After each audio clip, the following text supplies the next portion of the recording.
Get ready, Staten Island. It's time to celebrate 5 years of Ferry Hawks baseball. Join us Friday, April 24th through Sunday, April 26th for our first homestand of the season and our 5th anniversary celebration. Score big with $5 tickets. Grab $5 domestic draft beers. Enjoy $5 popcorn. And yes, 2 Nathan's hot dogs for just $5. Visit ferryhawks.com now to lock in your seats.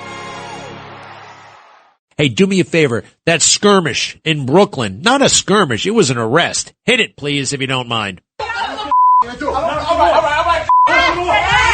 Why are you punching him? Why are you punching him? You're some ass mother. Oh, jeez. It is so hard to be a cop. The poor cops are trying to arrest this guy. He's fighting him every step of the way. Well, there's a very interesting proposed law that could make the job of the cops a lot easier.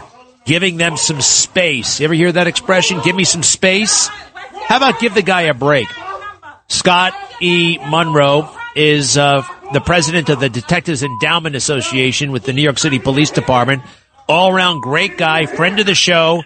Scott, I really feel for these guys who are in the middle of that melee, and the people are giving the cops such a hard time. Yes, this is bad times. We're in bad times, Greg. When people have to respect law enforcement. When law enforcement tells them to do something, they should be doing it. And it all starts with the leadership of the city.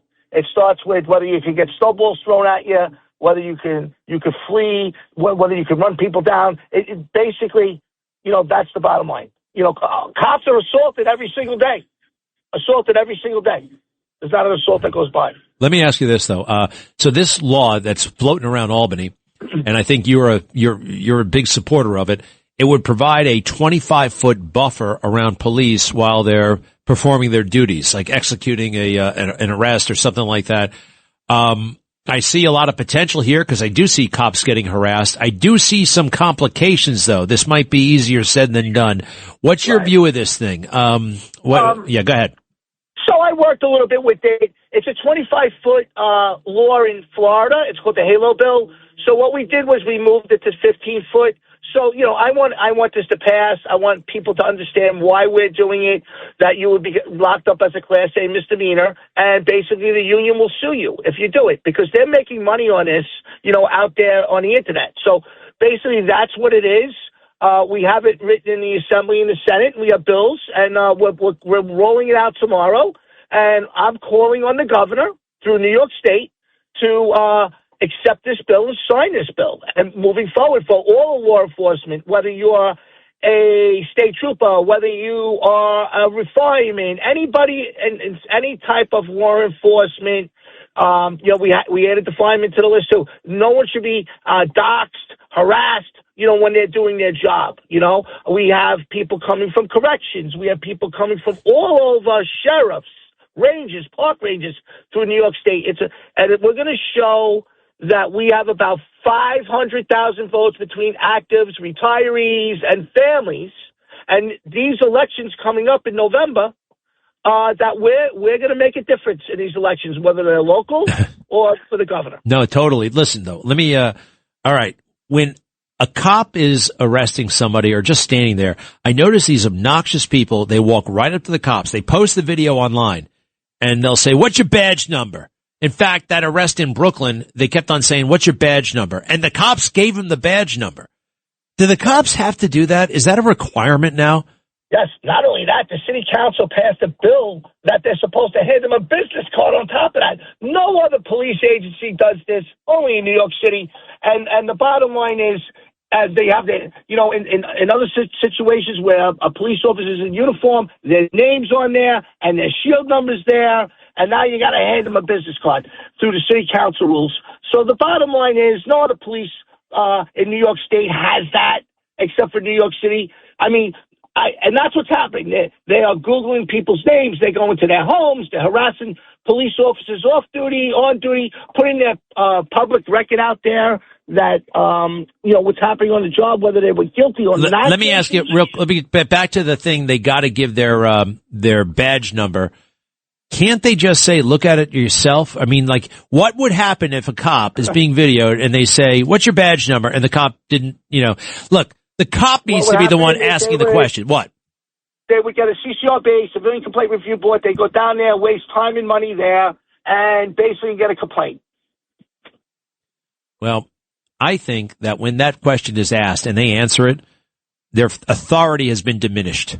And I think that's part of the goal here, right? Doesn't it kind of, it starts to cut the cop down to size. And this is the one guy in society, quite frankly, that we have agreed we need police and they need to have authority.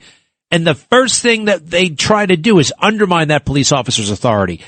That's a dangerous thing. It's really starting to bother me because I see these videos all the time. That has got to be so terrible. All right. Anything to do about that? Probably not, huh? Well, that's what we're doing. That's what they're not allowed to do. 15. They got to be 15 feet away. Listen, look what happened down in the subway the other day. We had two of our detectives working overtime down there, and they ended up shooting someone who stabbed three people with a machete. The bottom line is, if somebody was in their face at that time, or maybe someone gets thrown on the tracks, or maybe someone gets pushed on the tracks, or whatever have you, you're in the police officer's face. Nobody should be in the police officer's face. We're asking to be 15 feet away. That's all. 15 feet away from a police officer. All right. Hey, it sounds reasonable to me. And by the way, this arrest that has people, I mean, look, let's face it, they fell into a bunch of liquor bottles. It's not the end of the world. I watched the arrest. Go ahead.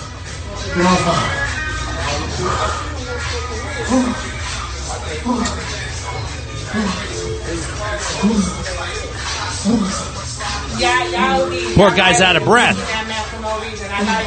Can't resist arrest. He wasn't resisting arrest. He was not arrest. So here's the weird thing about this. One of the many weird things. My understanding is these cops were working anti-crime, which means undercover. But given the crazy state of things, they're wearing some police paraphernalia because the Mamdani and even Adams, they're not comfortable with strictly undercover. Is that true? Yeah, I believe so. Listen, you got to worry about the police officer's safety too, the detective safety out there. Other police officers don't pull up on the scene and hurt an undercover. And that's the problem. Resisting arrest is never pretty, Greg.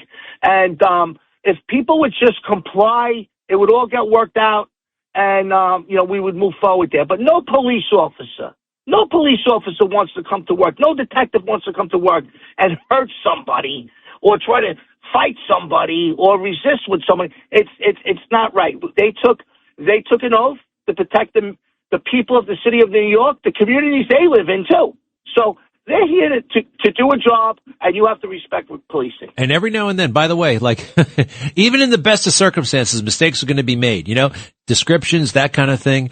These people have been encouraged. And I mean encouraged. The whole damn culture, society has been encouraged to stick it to the cops. That Black Lives Matter Summer of Love 2020, it left a mark, a deep one. And the cops are dealing with it every single day. It may have made a lot of influential, powerful, rich, white people feel better about themselves to join that bandwagon, but it's the cops who are dealing with the aftermath to this day. Well, Detective Munro, good luck. We'll be watching that event tomorrow as you unveil this very, very reasonable kind of modification of the HALO law from Florida. I wish you all the luck in the world, and say hi to the cops, okay? Thank you very much, Greg.